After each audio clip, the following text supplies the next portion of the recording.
Welcome to our first ever special episode for Beach City CROWS. As you notice, there is no intro in this episode because this was a fan request episode. It is not part of our traditional lineup. We were asked by a fan to do a ship episode for Haikyuu. So if you're not a fan of Haikyuu, this episode's not for you. On the other hand, if you're a Haikyuu fan, stick around, we're going to talk about ships. A couple of disclaimers right off the bat. Number one, we're going to have spoilers for Haikyuu through probably chapter 380, which is one of the most recent chapters. So if you're an anime only, you're going to have some stuff spoiled for you. I don't know what else to tell you. We're trying not to get into too many details, but it's the only way we can talk about some of these ships. Second of all, me and Isaac are not traditionally shippers. I did not go into Haikyuu as a shipper. I didn't go into it looking for that. But I think that at the same time, whether you're a shipper or not, you can still appreciate some of the relationships that are forged in this fantastic show because the characters are so well done and so well written that it's just not difficult. We will be talking about the relationships from our own perspective and what we see and how we view the characters. We're not here to assume any character's sexuality, except for the ones that we're like, we'll talk about that when we get there. But generally speaking, we're not here to assume, and unless it's canon, we're not here to assume sexuality of any character. That being said, Isaac and I have a really messed up sense of humor. Some of the stuff we say in our Discord and off podcast is really bad.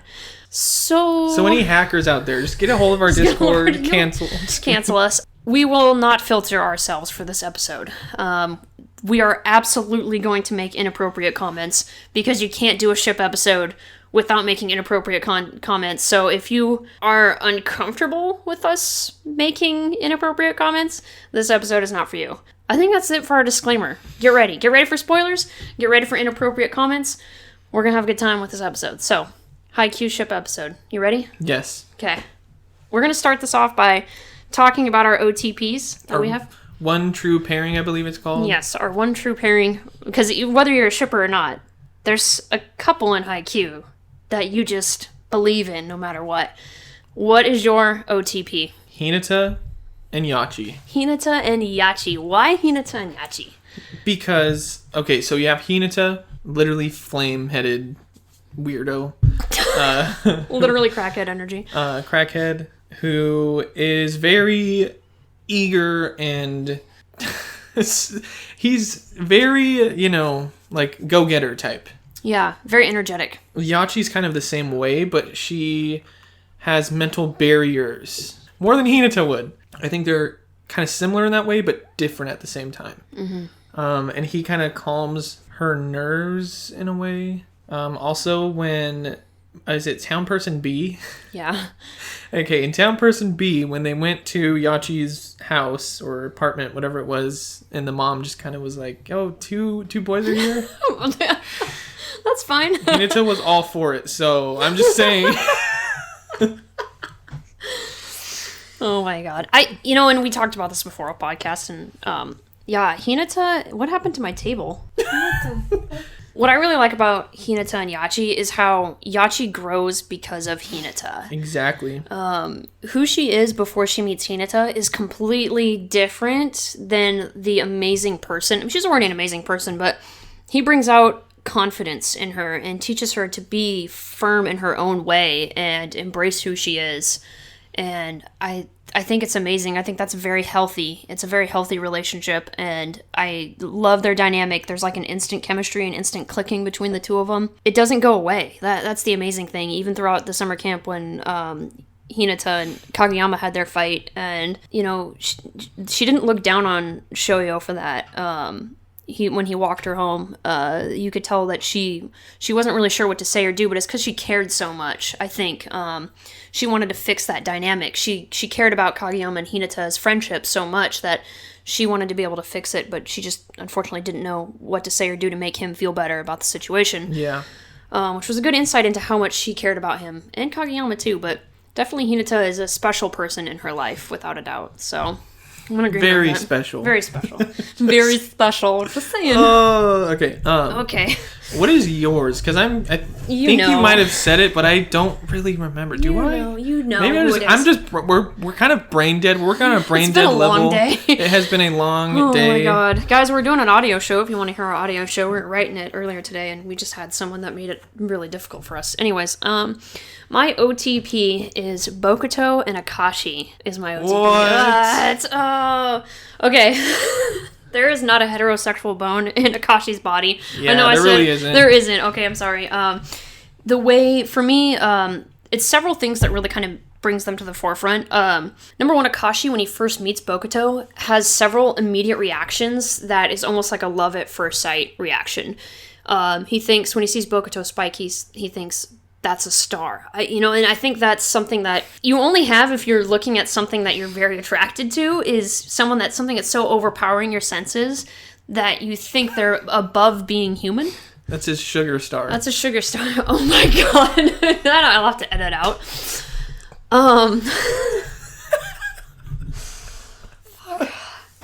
And then he also says that it felt like he had been splashed in the face by ice water.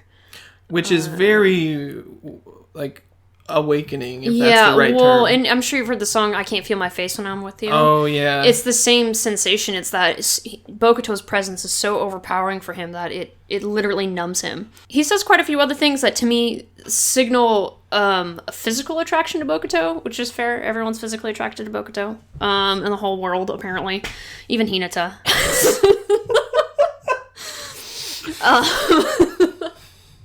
We're just up here writing fanfics, apparently. But also, it's the intimate understanding that he has of who Bokuto is. He has the ability he knows exactly what Bokuto is going to do. He knows what he's going to say. He understands the little quirks that Bokuto has better than even Bokuto himself. And that's something that you only know if you're paying such close attention to someone, that you learn those things and they become second nature to you. I love the Bokuto's the same way, actually, and that's the thing, is people don't give Bokuto enough credit. Yeah, he kind of comes across as sort of like a meathead jock, but he really knows Akashi, and I think better than even Akashi knows himself. And there's this great moment when Akashi actually gets benched at Nationals, and Akashi has this realization as he's sitting on the bench. He says that, I made the mistake of thinking that I could control Bokuto, but that's not really the case. So the development there of Akashi going from wanting to control Bokuto to almost kind of like letting things flow naturally was really big for me, in terms of like what their relationship meant. But then afterwards too, Bokuto is like there to uplift Akashi. Like, Bokuto knows Akashi and knows what's going through Akashi's mind. And I think it's great. And I love too how Bokuto needs Akashi's praise. Like, he's constantly he seeks out Akashi's praise. He's not seeking out anyone else's praise. I mean, he likes praise, but he will go to his setter and be like, was that cool or what? When I think of Fukurodani in general, I think of Bokuto and Akashi. Yeah. I don't really think of any other players on that team. Yeah, and it's not that... Because they make their relationship so evident even in the anime. Yeah, exactly. They are the forefront of Fukurodani, and their relationship is... By relationship, I mean friendship. Whether Bokuto is attracted to Akashi or not, I think there's too many signs of Akashi being attracted to Bokuto. Like, I've said this before, Fudodate would have to sit in front of me and say, no, Akashi is heterosexual, before I would believe it, because even if it's in the manga that Akashi married a woman, I'd be like, no, he did it to save face, I don't believe it. He just really is attracted to Bokuto, and he through that attraction, I think he learned to really care for Bokuto, and Bokuto kind of sucks him in. I think you already touched on it, but the simple fact that Akashi is the only one that's really able to kind of calm Bokuto's nerves during a match. Yeah. Like, that's pretty crazy to have that ability. He knows on someone. Yeah, he knows exactly what to say and what to do to get Bokuto back on track and to make him feel better. It's just impressive to me. It really is. So, yeah, Bokuto and Akashi. I know that's kind of surprising to some people, but that would be my OTP. That's the one I definitely believe in. I think that's... Believe in Steven. I believe in Steven. But yeah, those are our OTPs. We're going to talk about... We're just going to kind of go down the list here. We're going to go down the Karasuno list. We're going to start with number 1, Daichi. Daichi and... Ichimiya! Yui. What are your thoughts on Daichi and, like, what... They've already had their moment. She screamed, he screamed. It's like, there's not much they can really get more out of it except for a baby. So... Oh my god. How do you feel about their teen dynamic? pregnancy is real. How How do you feel about their dynamic? I mean, I really like that. I actually love it in the sense that it's like, it's kind of the only one we see. The only healthy... They're not... I don't think it's really canon that they're together. I don't think they are, right? No, it's not canon. But the respect for each other is so overwhelming that they might as well just bang already. Well, Yui's a little bit more obvious about it. Daichi, that's the thing with Daichi, is Daichi doesn't show... Does Daichi even know that she's that obvious? Is he oblivious? Like, is he just so not interested in her that he doesn't see it? How did he fucked up? Sorry, Yui, but he's got... Sorry. He's that got good luck charm didn't do it. Didn't do it. But I love that the positive impact, regardless of what happens between them furthering their relationship, the amazing impact he's had on her cannot be understated. And the fact that they're both captains, like... Yeah. In Karasuno, like that... it's unfortunate for her that Daichi doesn't seem to really notice her. So glad you came. So glad you came. He definitely respects her as another captain too, which is interesting. He's the one that's uplifting her when she's down on herself. No, you're an amazing captain. That's Daichi for you, though. Yeah. Another popular ship. Daichi gets shipped a lot. Yeah. We were talking about this, but the other big one with inside Karasuno is Daichi and Sugawara, the mom and dad of the team.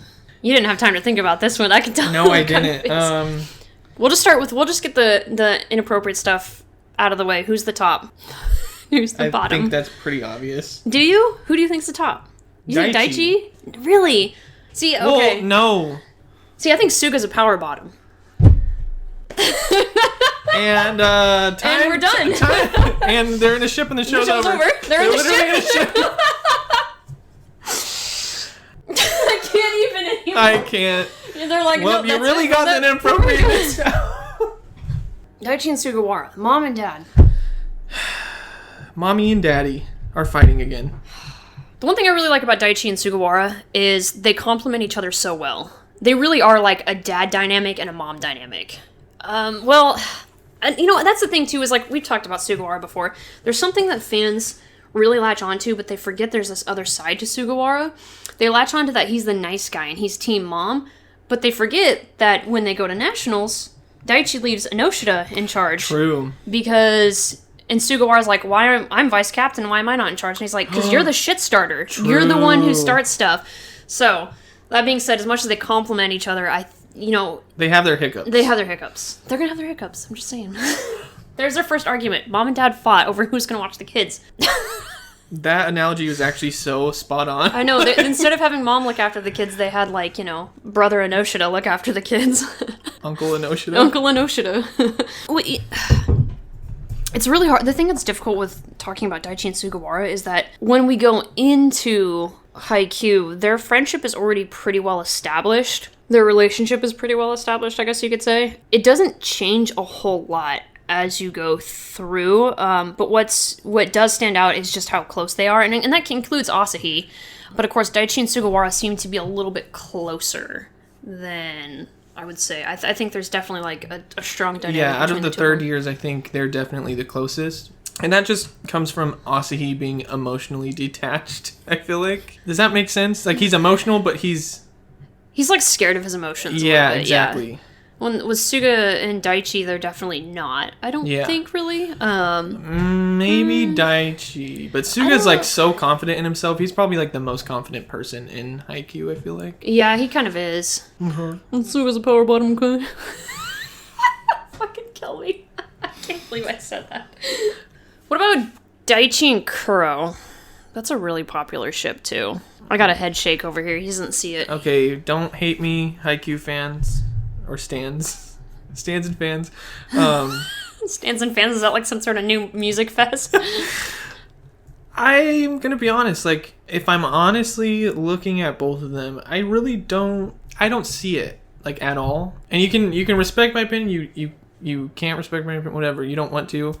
But I'm just saying it like it is. I'm not trying to be, ruin anyone's ship or anything, but I just don't see it. That's fair. That's my honest opinion. Yeah. Yeah, I mean, I kind of get where people are coming from, both being captains and everything, and they do have sort of a weird, friendly rivalry that's almost like a just fucking get it over with kind of a thing. But yeah, with neither of us being shippers, it's kind of hard to talk about. And they don't interact enough for their dynamics to greatly impact each other. So I have a question. Yeah. Who would be the top then?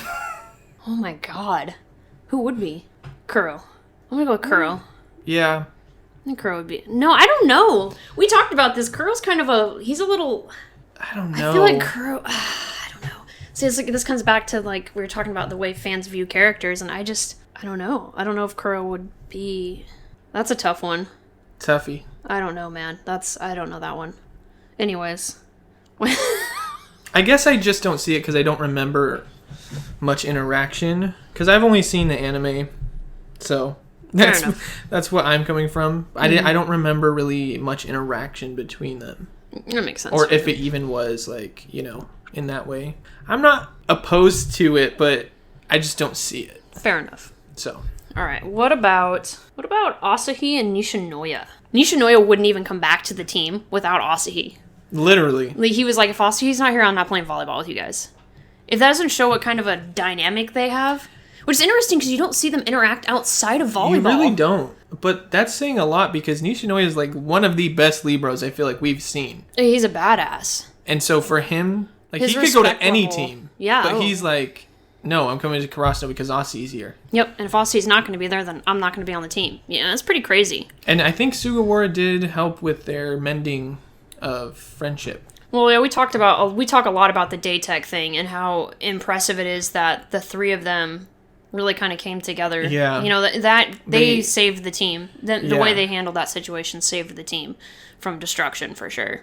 And I think it was real, too, because they were all blaming themselves. Yeah. And in that moment, you don't want to take the blame, but, like, they all knew what they did or knew what they had to do. Mm-hmm. And I think at the end of the day, they're friends. They're trying to protect each person involved in it. So I just think it's really mature of them to come back from it. Like, that's...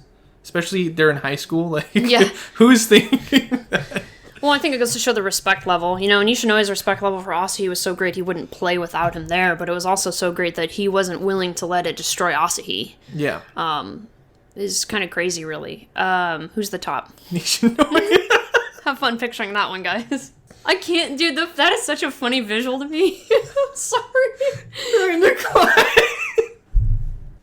Next ship. On to the next. To the top. To the top. No, number 4 is Nishinoya. Nishinoya and Asahi, we already talked about that. What about Nishinoya and Kyoko? Based on that look, it's not something he wants to discuss. I honestly, I don't know what to think about that ship. Yeah, I don't really have an opinion. Yeah, you know, it's weird because it comes across more as just Nishinoya being like a hyperactive teen. There's not a lot of real substance to it. Yeah, it's more of just, oh my god, I'm going to freak out because Kyoko's here. Yeah, exactly. Same with Tanaka, but I feel like... There's some stuff in the manga with Tanaka, so we'll go to number 5 and talk about Tanaka. Okay. Okay, Tanaka. Let's do the Tanaka ships. Tanaka and Nishinoya. They got such a bro ship, though. Yeah, you know what I mean? they like, do. They are true bros. Like, that is probably one of my favorite friendships in Haikyuu. Yeah, it's definitely the strongest. Yeah, they're the kind of people that party together. Not even Hinata and Kageyama are that strong together. No one is that. Their aura as one is so great. Their aura, I see like a blue aura. Can you cut that out, please? No, it's staying in. I see a blue aura. Whatever that even fucking means. They're gonna be like, oh no, one of these people. Oh no, he's an aura reader. But the big ship with Tanaka and the canon ship now is, spoiler alert, as I warned you guys, he is married to Kyoko. He did it. He's the MVP. He won the prize. He got the Silent Goddess. Which, if you guys don't know, Jackie told me that in between recording one of these episodes, I think it was like episode 15, something like that. Oh yeah, that, in the middle of the episode, there was like a solid 30 seconds where I just wasn't talking because I was so in shock. So, yeah. So you'll hear that edited in one of those episodes. Yeah. But the thing with Tanaka and Kyoko's ship is that Tanaka truly, the way they go about it is so subtle that kind of by the time it was a shock that he won the Kyoko Bowl, but at the same time... It's literally the Kyoko Bowl because everyone wants it. Yeah, and we'll have to talk about Kyoko because that's a whole other ballgame. but it's a dynamic that somehow worked, and he shot his shot. He shot a shot and he didn't give up, but he was a hyperactive teen about it, but he never ever crossed the line with her. And I think he truly respected her too. And that's huge. And then her respect for him is just so quiet and slow moving. And if go back and read the manga, guys, and look for those panels. Look for the moment in Nationals when Tanaka has his little arc. And they focus on Kyoko's reaction to him. It's kind of a big deal, actually. And I only noticed that after they got together, to be real. And then, of course, at the end of Nationals, there's a scene between the two of them that was really sweet. But it's an interesting coupling if you're an anime only, I think. See, and if you're into boy love, which a lot of shippers see Haikyuu as a boy love show, which is really weird to me because I see it as a sports show. You're gonna have to edit that. No, it's staying in. It's staying in. I don't care if I make you mad. I see Haikyuu as a sports show. I'm gonna be honest. I wasn't really here for it when she first told me. That's why I was in shock. But after reevaluating, like I can see it. Like it's not weird to me. Yeah. And I think you're right when you say he wasn't the one that was like over the top at all. Mm-hmm. He was, of course, gonna be that teenage boy, but he never stepped over that line. You know. Yeah. He never disrespected her. Like the party team. The party team. Oh my god, literally cornered her. And Yahaba. Okay, yeah. We'll get there. We'll get there. Well, and Furudate even said something along the lines that Tanaka would be the best boyfriend out of all the boys in Haikyuu. So why wouldn't you put Kyoko with him if that's the case? If his personality, and that's the thing is, I think a lot of people, they see the shallow side of Tanaka.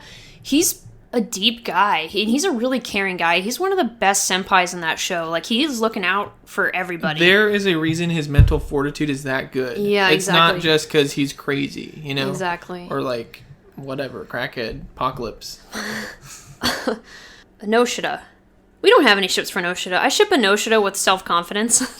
With himself. With himself. With ice cream. With not having to go to practice.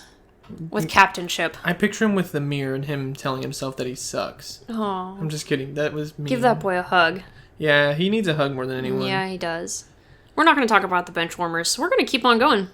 That leaves us with number 9. Ooh, okay, here we come. The big ship. Big ship. Kageyama and Hinata. Who's the top? Hinata started out as the bottom and now he's the top. I'm going to go Kageyama. Really? Okay, so... Kageyama, to me, isn't a very sexual creature, so that's the thing that I have difficulties with, is kind of, like, shipping him off with somebody in a sexual way. But definitely in terms of, like, character dynamic, Kageyama and Hinata, let's talk about that.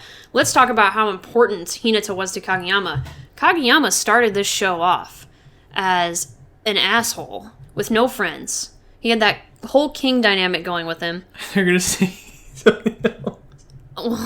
Just go on. And Hinata is the first one to kind of start breaking down the walls.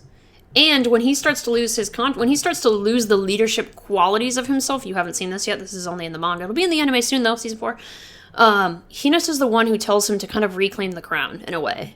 He's like, that king side of you is what sets you apart. Your ability to orchestrate the team, to be the control tower, that's what makes you great. Yeah. So for Hinata to be the one to kind of set him back on the path is really big. And Hinata, he kind of relies on Kageyama in the onset, but he kind of, it's almost thanks to that he learns how good he really is.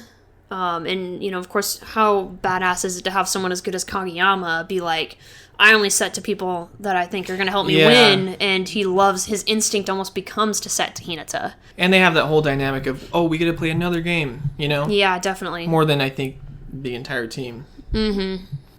Okay, so this might be too deep or too much information, but the reason I think he would be the top...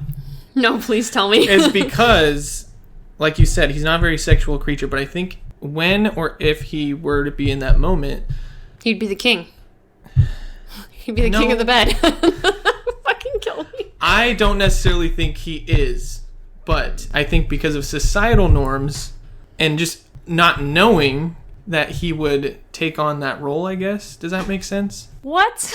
Okay, Kageyama is the top because of societal norms? So what I'm trying to say, Kageyama, it's pretty obvious, he hasn't experienced anything I mean, he's the youngest guy on the team. Okay, that's another true. thing. I'm sorry. That's another thing I want to throw out there, guys, is that in the manga they're in their 20s now, so it's okay that we make these jokes because we're making jokes about 21-year-old Kageyama and 22-year-old Hinata. Yeah, let's just get that out of the way. And we're not talking about 15, 16-year-olds here. These Anyways, that's disgusting.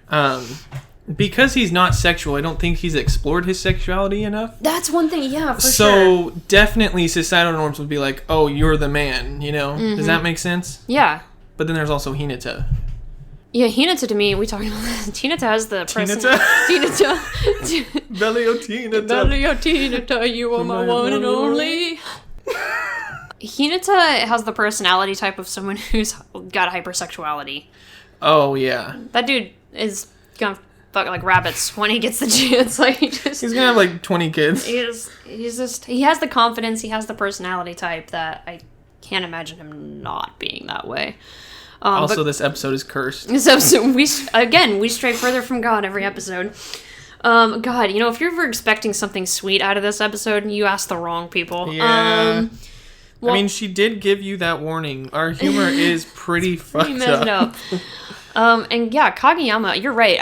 Kageyama is not someone who's explored his sexuality. Even as he's older, I don't think he has. I think it's not something that's on the forefront of his mind. I don't think he has a high sex drive. And there's kind of moments of that in the show where it kind of stands out, where he doesn't react to things that everyone else reacts to. Everyone else on the team besides him and Tsukishima will react to Kyoko or react to other girls around them. But the only time he reacts is with Tanaka's sister, and I made the joke that he discovered boobs for the first time because he kind of has this look like, okay. But is it more of a, yes, we're getting to Tokyo so I can play volleyball reaction? True, While with Hinata, he could be like, titties. Teat. But then again, I don't think anything. I'm just kidding. I don't think anything. Show's over. And Show's over. Ship. Oh, I think he is very self-conscious is the word, is it? He's self-conscious? No. What am I trying to say? He's not out there, so obviously it will make... someone like Hinata doesn't care. Okay, I feel like Kageyama might care.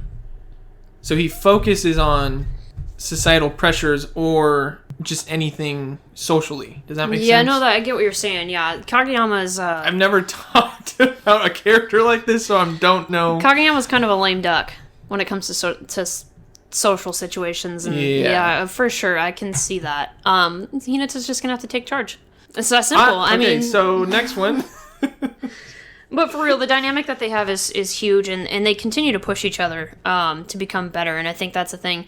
They never forget each other either. That's, they meet up again when they're older, playing volleyball together, and they meet up on Hinata on his way to the bathroom.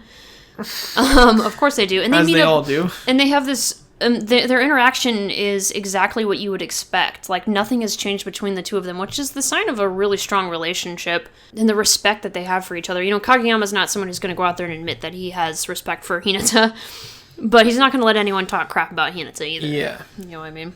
The most, I think out of every single friendship, they have learned the most from their friendship. Yeah, the growth that they've had. Or relationship in general. Yeah, the growth that they've had is directly related to each other, for sure. I agree with that. Kageyama and Oikawa. First of all, toxic as fuck. Yeah, if you're shipping them, I don't know how I feel about that. I don't know how I feel about that. Be a toxic person. I'm just kidding. We're like diagnosing me. Well, like, you probably have toxicity in your life. You have stage 3 toxics. I feel like I'm not even comfortable talking about that shit. Yeah. We're moving on to a new one. Hinata and Yachi we already talked about. We already talked about Hinata and Kageyama. Hinata and Kenma from Nekoma.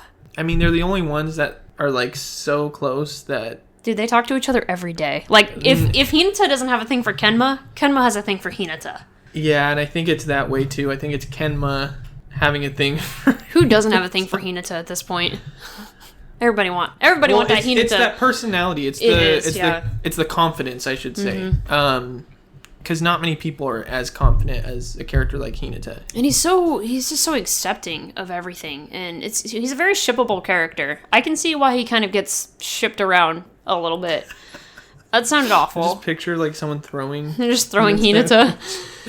Kenma's entire goal to go to nationals, number one, Kuro wants to go. But number two is because he promised Hinata, well, more or less, they kind of promised each other that they wanted to... Kenma says something along the lines of, he wants to play against Shoyo again, but he wants it to be a game that matters. And it becomes his sole focus and what drives him to actually care about what happens in the game. When before, Kenma didn't care if Nekoma really won or not. That wasn't what it was about. Kenma didn't give it two fucks. Didn't, but he wanted to play against Shoyo. And how much of that is Shoyo's personality? I mean, I think again, it comes back to who he is and how he draws people in. He draws out the competitive side, as you see with someone like Ushijima, who's otherwise very flatline, or Kenma, otherwise very flatline personality-wise, and brings out that super competitive side of them. Or you can go to someone like Kageyama, who doesn't really have any friends and is kind of shy and awkward, and bring him out of his shell and, really help him become part of the team. So I think Hinata was, going back to Hinata Kageyama, I think Hinata was a big part of taking that crown off.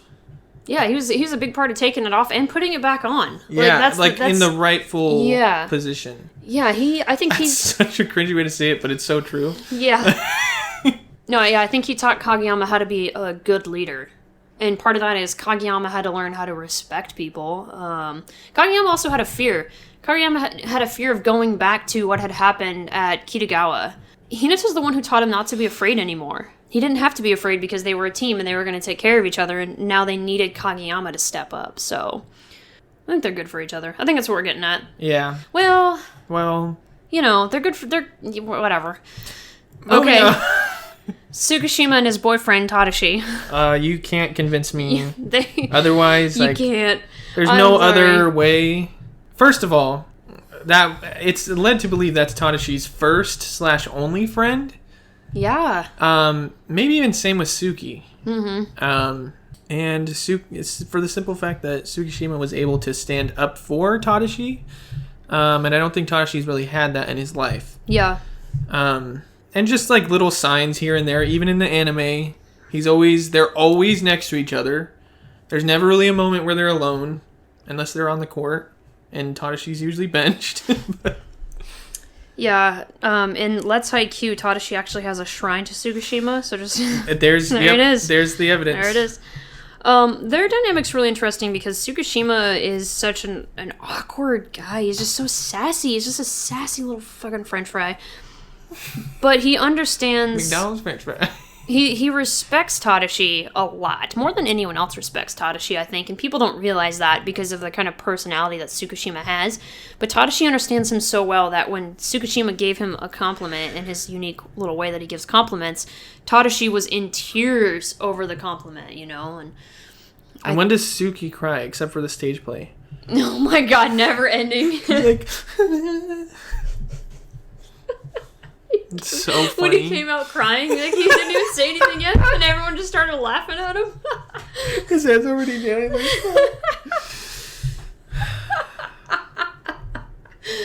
Oh my god. Where's that Suki? Where is that Suki?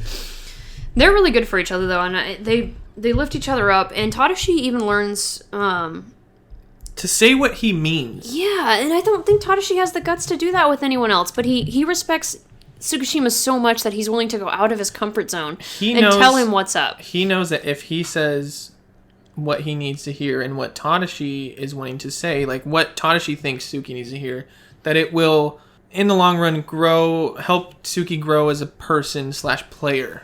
Yeah, and So I think that's very telling of someone that is wanting the best for someone. Definitely. And Tsukishima... he doesn't give shit back to Tadashi when Tadashi tells him what's up. He just kind of takes it. He kind of sits there and is like, okay, like if this is what you're telling me, there's no clap back from him. Unless they have clap, in which case they got clap back. Who's the top? Oh, hold on. Stop. Who's the top? Glasses. Yeah. Yeah, Tsukishima's the top in that relationship. I'm going to have to agree. I'm going to have to agree that Tsukishima's definitely the top. I think it's pretty obvious, but... You never know, people are going to have I'm offending people that don't think it's obvious. They're like, how dare you assume the top? First of all, Tadashi? Tadashi could be a tiger in bed. I can't believe I have this conversation. Probably, but... No one's gonna know. Tsukishima knows. This is based off of what we know from the anime, manga, everything else. Which is pretty much that's it. That's it. One thing that's really interesting is that they're still so close. Yeah. Even as adults, they remained very close when everyone else kind of went their own directions. They're still going out for drinks together, you know? So Yeah. I think that's a pretty good sign. I think that's something good is going on there. Something. All I can say is that we refer to them as boyfriends. So if us non-shippers are referring to them as boyfriends, there's something strong there. If you didn't get that vibe when you first saw them on screen, I don't know what to tell you. Don't know what to tell you. Kyoko. Not counting her ship with Tanaka. Who do you ship Kyoko with?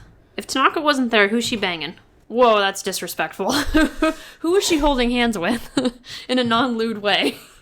Well, I guess canonically it's Sugawara, but... which he took it kind of lewd. Based on the fact that he clearly popped a boner when she did that. I don't know. Daichi? I was gonna say Daichi. Who's the top? Kyoko. Oh my god. She has to be. Even with Tanaka. What about Kyoko and Yachi? I see it. I see. See, this is what I was going to say. You were asking me who on the team, and I couldn't think of someone because she just doesn't show that. And I don't think... she's a girl on the team, right? That would be kind of uncomfortable with all those boys. They're already showing their affection for... Like, I would be like, whoa, get away from me, you know? Mm-hmm. B, town person B's there. I don't know. She just... she doesn't show emotion, and... I don't know. Yeah, she's... Until Yachi gets there, she doesn't really open up. Yachi definitely helps her open up, and Yachi's first reaction is get moist. Yachi's first reaction... I feel like that dog in the chair and just flames everywhere. It's like, this is fine. It's fine. Yachi's first reaction when she sees Kyoko is, oh my god, this chick is hot. Yachi, I'm not here to assume sexuality, but she's not heterosexual. She might be into all genders. I don't know, but she's definitely into female gender, for sure. She's into Kyoko. And that continues, actually, when she's with... when she sees Tanaka's sisters, her first reaction is, oh my god, boobs. True. And there's a scene when they go to Nationals where her and Kyoko are in a bathhouse together, and all Yachi is thinking is, oh my god, I'm in a bathhouse alone with Kyoko. I'm in a bath with Kyoko alone. Like, it's so, like, there's so... And Yachi's already a very anxious person, but those are the thoughts of someone who's not anxious because it's a normal situation to be anxious in. It's like, this person's really pretty and I'm next to them. Oh my god, like, what do I do? It's the same reaction that, you know, normal people have when they meet their crush. I can see her having a thing for Kyoko. It seems... Who doesn't have a thing for Kyoko at this point? I'm gonna let you take this one. I guess. Kageyama's the only one that doesn't have anything for Kyoko. Anyone else for Kyoko? Look, Kyoko's with Tanaka, guys. He did it. He's the MVP. He won. He won the Kyoko Bowl. It's over. Yeah. He did it. My boy did it. Do you see anyone else? Because I literally don't. No, I don't. I see a lot of people that are attracted to Kyoko, which is understandable, but I don't see that connection. Yeah. Especially not on her end. Yeah, exactly.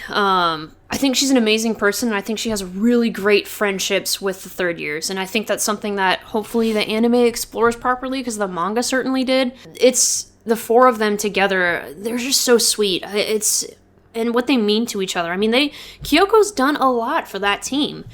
And Daichi Sugawara and Asahi certainly respect her for it. I think that they're teenage boys, 17, 18 years old. They probably think she's pretty hot, but the respect level is so unbelievably strong that they have for her. And I think Kyoko respects them because of that in a lot of ways, and she respects the hard work that they put in.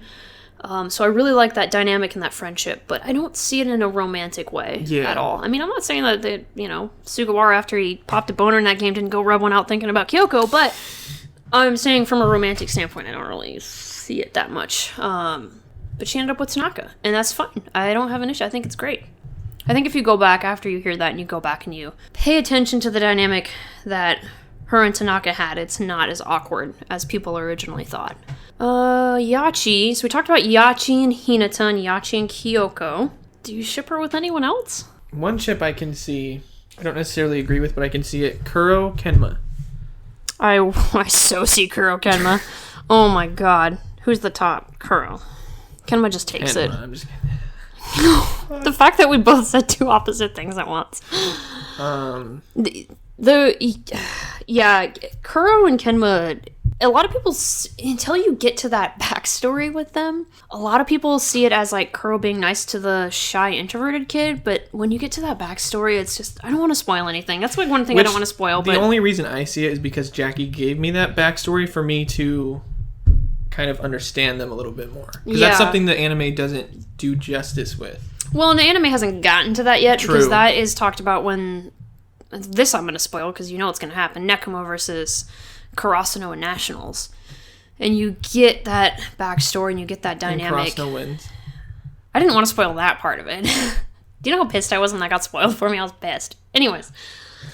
I think that they're really good to each other and they understand each other on a level that isn't necessarily overstated in the story. It's very subtle. It's a subtle, in the same way that like Daichi and Sugawara understand each other in that same subtleness. It's not like in your face. Yeah, I can see it 100%. Absolutely. I'm not a shipper, but I can get behind it. Certainly on just a friendship level, like I said, what they've done for each other, like they got to where they're at because of each other. And like I said, that's one thing you just gotta go read it. You have to read it and just appreciate that story because it's a really touching story. So I love them. I love them together. Whether it's friends or more than friends, it doesn't matter to me. It's healthy. It's a very healthy relationship, which is huge. What about Kuro? Oh, here we go. There's like 20. There's like 20. Kuro gets shipped with everybody. Kuro and Tsukishima. I don't have an opinion. No opinion. Yeah, the only thing I see is the fact that Kuro was a big part in helping Tsukishima realize and understand his love for volleyball. Actually, that entire gym, the third gym, they all get shipped together. Hinata, Bokuto, Kuro, Tsukishima, any dynamic of those people end up being shipped together. But one thing we can say without a doubt is whether you ship them or not, the impact that they had on each other is huge. And the friendships that they forge through that training is big as well. And Tsukishima learns to love volleyball because of Kuro and Bokuto, and Hinata, I mean, learns a lot from them as well. Yeah, who else does Kuro get shipped with? He gets shipped with Bokuto. Who's the top? Bokuto. Bokuto strikes me as a slutty guy. He really, yeah. But then again, I don't think... No, I can't. What about Lev and his sister? No. All right, so we are ending. All right, and we're done. What about the entire podcast series here? Canceled. Canceled. The gift. Canceled. What about Lev and Yaku? That's another popular one. I see it more than Kuro and Yaku. Yeah. Just because Lev is that kind of guy that's like slutty. Is that what you're getting at here? No. Okay. Just because Lev's that kind of guy. He's sort of like a mix between Asahi and Hinata. Does that make sense? It's an interesting... Right? Sure. It makes sense, right? Yeah. He's not really afraid to show emotion. Or no, he is, but he's very emotional at the same time. But he's also not afraid to talk to anyone. Yeah. I kind of see what you're saying. Yeah, for sure. Asahi's weird. Because he's like... He's emotional, but he's... doesn't like to show it. Yeah. So it just boils up and then it finally shows and you're like, okay. Yeah, his emotions are very intense. Yeah, so... In the same way as like Bokuto, but also he doesn't let his emotions like destroy him the way Bokuto does. Bokuto like literally just destroyed. He's got some... He needs to see a therapist. He needs Akashi. He needs Akashi. Exactly, that's why Akashi is his EMT. Akashi is his EMT. Just thinking of the EMT. The EMT jokes. Dale. Earnhardt Jr. Oh. Fuck. NASCAR community is going to kill us. No, Canceled. Nekoma gets... That's kind of like... I don't know. Nekoma's a weird one. Nekoma's a little hard to discuss if you're going off anime only anyways. I do feel like Nekoma's... As a team, isn't the most put together in terms of friendships. Does that make sense? But it's weird because their entire theme is teamwork and connecting. Yeah, but I just didn't get that vibe. I didn't get the vibe that they were friends outside of volleyball, which you don't have to be, obviously, to team. But compared to, like, what we're used to with cross in, like, the third years. Yeah, and even Ioba Josai, I feel like, has a little bit more than Nekoma in that aspect. I think a lot of that has to do with how they focused on the teams, because Ioba Josai, which we should talk about Ioba Josai ships, there's a lot, but Ioba Josai had a very special level of development that I think a lot of other teams didn't get, and a lot of that had to do with the fact that Oikawa was the big bad for a long time. Yeah. Speaking of Oikawa. Here's Jackie's ship. If she didn't say Bokuto no Kashi, this is the one she would have said. Oikawa and loneliness. Oh, she changed it. Oh, shit. Oikawa and Hinata, actually, after they became friends in Brazil. I can see that. See, I haven't ever... Oikawa saved him. Like, literally saved him, so... Yeah, I haven't seen or read that, so... Yeah, that's not... I don't really ship them. I think they're good friends, though. Oikawa and Iwaizumi is a very popular ship, and I'm just gonna get this out of the way now. They have a bro ship. Like, I can't get... Like, I just don't see it from a sexual perspective. It's just... Here's the thing, too, is, like, I am an athlete. I've been doing sports my whole life. And when I wasn't doing sports, I was coaching sports. And most of my friends are guys. So I understand the athlete dynamic. I get how it works. So what a lot of people that watch these shows, and they see it as something sexual or romantic, to me is just a level of friendship. So that's one of the reasons why I'm not a shipper. And I didn't go into Haikyuu looking for ships. And this is one of the ones that I just have had such a hard... Like, I don't have a problem with people shipping them. That's the one thing that's nice about the Haikyuu fandom, is that everyone's so cool about ships, and there's never really any ship wars or anything like that. I didn't even know there was ships in Haikyuu until you were like, oh, people like to ship them. And I'm like, what? Like, what? Like, I saw Yachi and Hinata and all that, but I don't know. Yeah, it has a lot to do with how we view their dynamic, but that being said, I'd be happy to talk about Oikawa and Iwaizumi's friendship, which is so strong. You can see that dynamic, too, in the last game against Ioba Josai, when Iwaizumi's in tears, and he's thinking, how can I call myself the ace when I didn't get that point? And Oikawa doesn't say a word to him. He just walks up and slaps him in the back. Yeah. And that was all that Iwaizumi needed, and Oikawa knew that was all that Iwaizumi needed. It was like, keep your head up. Yep, exactly. And the set, too, that set that Oikawa had, him pointing at Iwaizumi from across the way. That was divine intervention. Oh, that's such a beautiful scene, and it shows how, like, the connection they had. There's a talk, Yukai talks about when he first sees the quick attack by Kageyama and Hinata. He asks how long have they been playing together, since middle school, since elementary school, and he's shocked to find out that they just started playing together, which goes to show the kind of relationship that they have, that immediate connection. Well, Oikawa and Iwaizumi have been friends since they were little kids, since they were like 4 or 5 years old, playing volleyball together, so that connection was something, that trust was built on years of life experiences together. So in terms of friendship, I love them as friends. I think they're best bros, for sure, but... Bruh. Maki and Matsune. Again, it's something I'll have to focus on, because I've only watched through the anime, haven't even read the manga. It's something I'll have to focus on through my second watch. Mm-hmm. Like you said, you can't watch the show and possibly know exactly what's going on unless you analyze every single second of every minute of the show.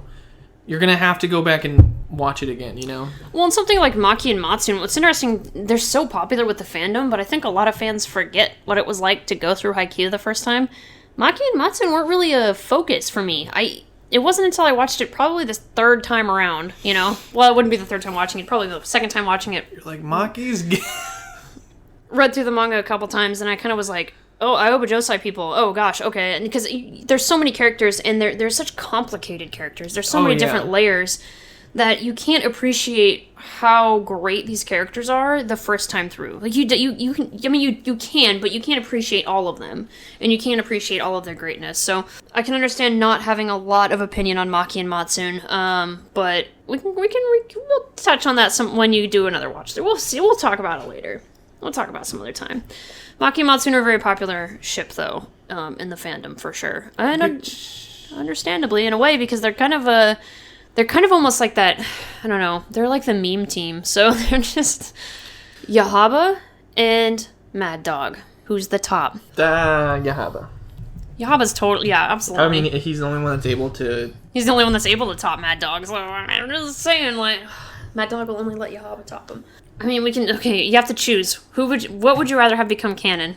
Yahaba and Yachi or Yahaba and Mad Dog? I'm going to save Yachi here, and I'm going to say Yahaba and Mad Dog. Yachi does not deserve abuse and possibly murder. Just throwing it out there. She doesn't deserve to be tortured. The torture of being with Yahaba. The torture of being with Yahaba is I mean, just punishment. the status you'd have in school, it's like... Or even after, people are like, oh, you're with that guy? You're with the guy who tried to trip you with a volleyball? How desperate are you? He's the only one, I think, in terms of growth, character development. I don't know if what he did for Mad Dog, what Yahaba did for Mad Dog. I don't know if what he did for Mad Dog was growth for Yahaba or just growth for Mad Dog. Because I think Yahaba's always kind of been that one that's like, just, I'm going to say whatever I want, crazy, you know? Mm-hmm. But I did think he helped Mad Dog in kind of straightening him out a little, even though you can't possibly. I'm not referring to. Fuck. No, he just made Mad Dog even more gay. He's like, oh my god, yeah, I like it rough too, Yahaba. Oh, okay, kill me. Continue. What are your thoughts? That's my thoughts. I just think his purpose, personally, at least in the anime, was to kind of help Mad Dog. Absolutely. I think it's kind of interesting because I think it's Yahaba gets to Mad Dog because Yahaba puts him in his place. Because Yahaba's not afraid of him. Yahaba is this scrawny son of a gun, but he would absolutely throw down with Mad Dog. And I think Mad Dog sees that as a sign of respect. I'm not a huge fan of the ship necessarily. I don't see it as a ship. I don't even see it really. I don't even really see them as friends. I see Yahaba and Mad Dog as putting up with each other more than... I said, they're literally just there to add character growth, I feel like, more than anything. Yeah, definitely. Not their characters, they're just there to do that, but that for each other. Yeah, exactly. Yeah, I would agree with that. Ushijima and Tendo. I see it. I do too. Because Tendo especially. From what I've seen, they're the only friends... They're each other's friends. Yeah, they're so close. Just like Suki and Tadashi. Yeah. They're literally each other's friends. They kind of understand each other on a level that no one else understands them. Which is a sign that they put a lot of work into that relationship, and there's a lot of trust, and yeah, they click. Even though on the surface, at first, it was, I remember watching it with you for the first time, and you were kind of like... Pennywise? Yeah, it's not really... And Tendo... he grew on me the second time I watched through. Yeah, and I think the third season. Yeah, and I think the thing with Tendo is that he's such a chatterbox, and Ushijima's so quiet that yeah, they are like polar opposites. But there's like a deep respect for each other. Yeah, still. I think, yeah. So there, I don't know. I don't think there's really a whole lot in terms of growth there. Like from what we've seen from the beginning of when we saw Ushijima to where he goes, and the same with Tendo.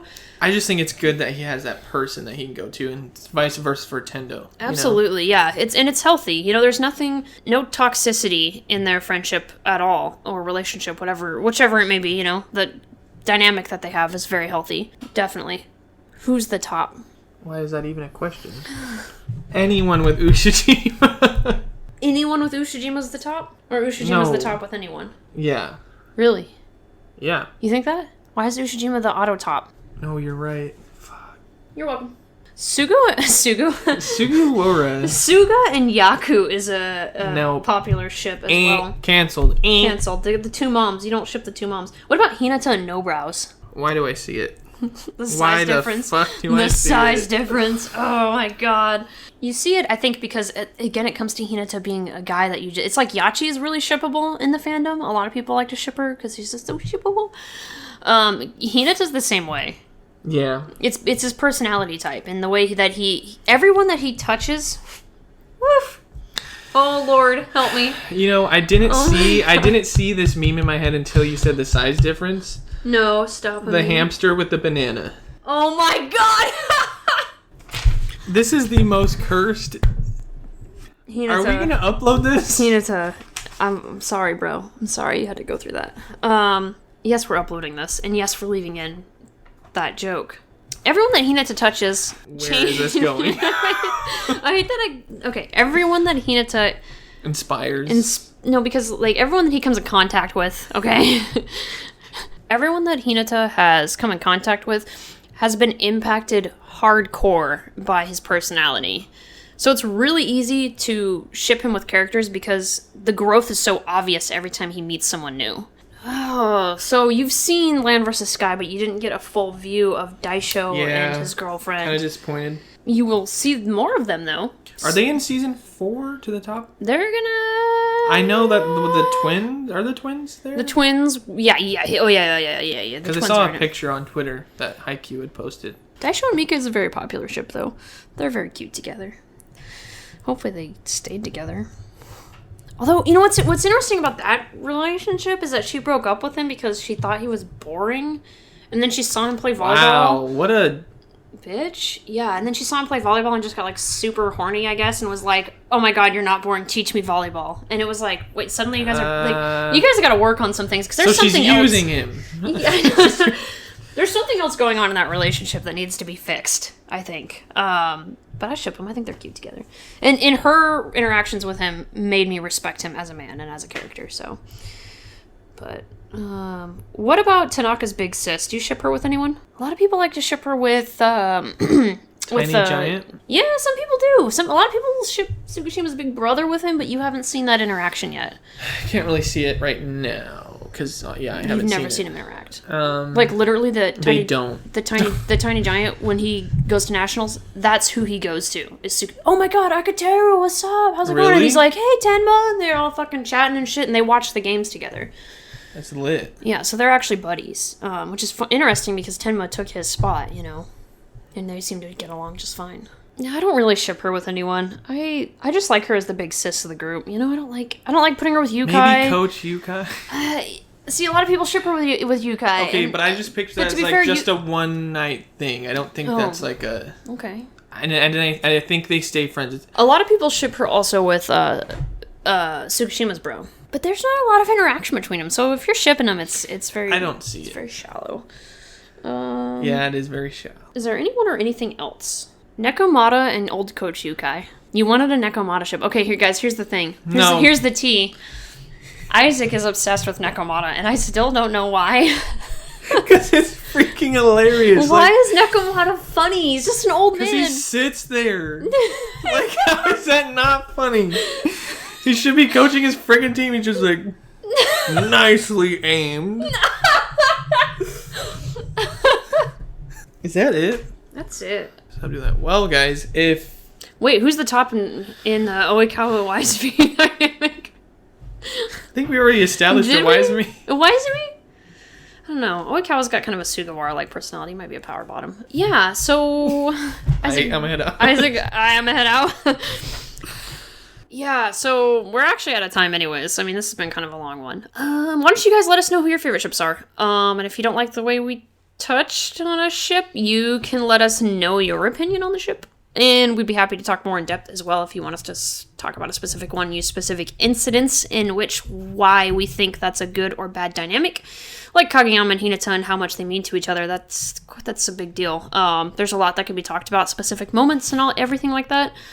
But yeah, and like I said, I just love you guys. I love Haikyuu fans so much. You guys are amazing. I've never been part of a fandom that is as accepting and chill as the Haikyuu fandom. Yeah. The fact that, you know, you can ship characters or not ship characters, and everyone just loves each other for it. There's never really any, like, fighting or anything. There's no, this is how it should be. It's just, if you love Haikyuu, then we love each other, and I think that's amazing. So thank you guys for listening and for being Haikyuu fans with us, and... yeah, my name is Jackie, and my OTP is Bakuto Takashi. I was like, wait, what was she gonna say?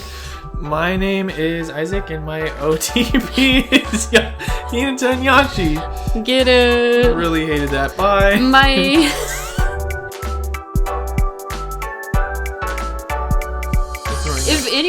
If anyone in Haikyuu has an STD, it's Oikawa. Are we gonna edit that out? Yeah, because that's fucked up. That is... Wow. That whole joke's going at the end of the podcast.